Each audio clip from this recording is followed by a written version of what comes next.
Hello बच्चों, let's see the question. The question says the maximum probability of proton loss in case of option A CH3 CH2 positive, option B CH3 C positive CH3 CH3, option C cyclohexene di positive, and option D CH3 twice CH2 positive. आपको 4 carbocation दिए गए हैं। आपको ये बताना है कि सबसे ज्यादा प्रोटॉन लॉस की प्रोबेबिलिटी कौन से मॉलिक्यूल में होगी। तो first of all let's write down the key concept and that is hyper conjugation.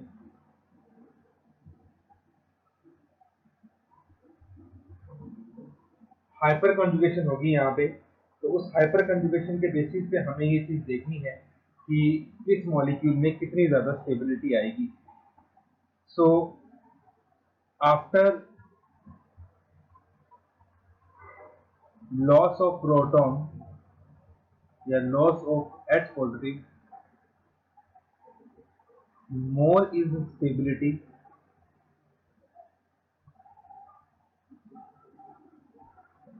more easy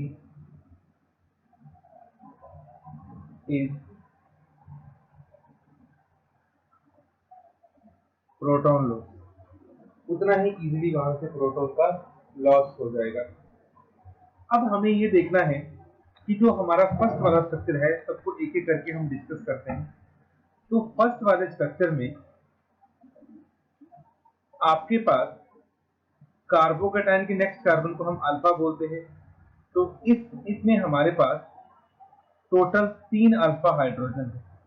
हमें पता है अल्फा हाइड्रोजन में इस तरह से शिफ्टिंग होती है और ये हाइड्रोजन आपका यहीं पे रह जाता है। तो इस तरह से हमारे पास कुछ हाइपर कंजुगेशन का स्ट्रक्चर बन जाएगा, CH2 डबल बॉन्ड CH2 और एक H पॉजिटिव यहाँ पे बिना बॉन्ड के रह जाएगा। तो इसमें जो स्टेबिलिटी है बहुत कम होगी क्योंकि एक ही डबल बॉन्ड हमारे पास है। तो चलिए पहले हम बाकी के स्ट्रक्चर्स देख लेते हैं। तो स्ट्रक्चर नंबर 2 की हम बात करते हैं, CH3 C positive CH3 CH3। अब यहाँ पे हमारे पास जैसा कि आप देख सकते हैं ये कार्बन भी अल्फा है, ये कार्बन भी अल्फा है और ये कार्बन भी अल्फा है। तो हम किसी एक CH3 को ले लेंगे इस तरह से ये बॉन्ड यहाँ शिफ्ट करेगा।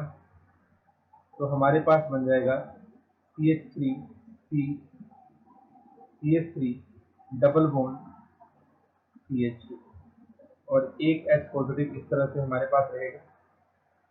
बात करते हैं थर्ड केस की। इसमें हमारे पास यहाँ कार्बोकेटाइन है। Now this carbon is alpha, तो ये H यहाँ से निकलेगा और ये डबल बॉन्ड अंदर शिफ्ट कर जाएगा यहाँ पे। इसकी शिफ्टिंग में आपको फिर से दिखा देता हूँ, ये यहाँ शिफ्ट करेगा इसके बाद। तो यहाँ पे हमारे पास बन जाएगा डबल बॉन्ड। तो कुछ इस तरह से आपको वो देखने को मिलेगा। ये आपके पास डबल बॉन्ड आ जाएगा, एक डबल बॉन्ड यहाँ पे और एक बॉन्ड यहाँ पे। तो आफ्टर प्रोटॉन H पॉजिटिव आपके पास बेंजीन बनेगी और आपको पता है बेंजीन इज हाईली कॉन्जुगेटेड।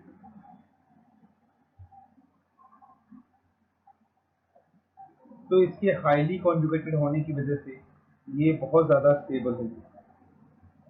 और अगर मैं फोर्थ मॉलिक्यूल की बात करूं तो कुछ इस तरह से बनेगा, CH3 C CH3 H CH2 positive.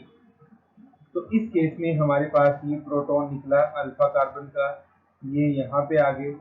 तो आपके पास बन जाएगा CH3 C CH3 double bond CH2। तो इन चारों केस को देखने के बाद हम ये देख रहे हैं कि जो थर्ड केस है उसमें हमारे पास सबसे ज्यादा हाईली कॉन्जुगेटेड सिस्टम बन रहा है, रेजोनेंस हो रही है, बेंजीन बन रही है जो कि बहुत ज्यादा स्टेबल होती है। इसका मतलब इस थर्ड केस में प्रोटॉन का जो रिमूवल है वो सबसे इजी हो जाएगा, यहाँ से H के निकलने की प्रोबेबिलिटी सबसे ज्यादा होगी। तो ऑप्शन नंबर सी जो है that will be the correct option for this question. Hope you understood it well. Best of luck. Thank you.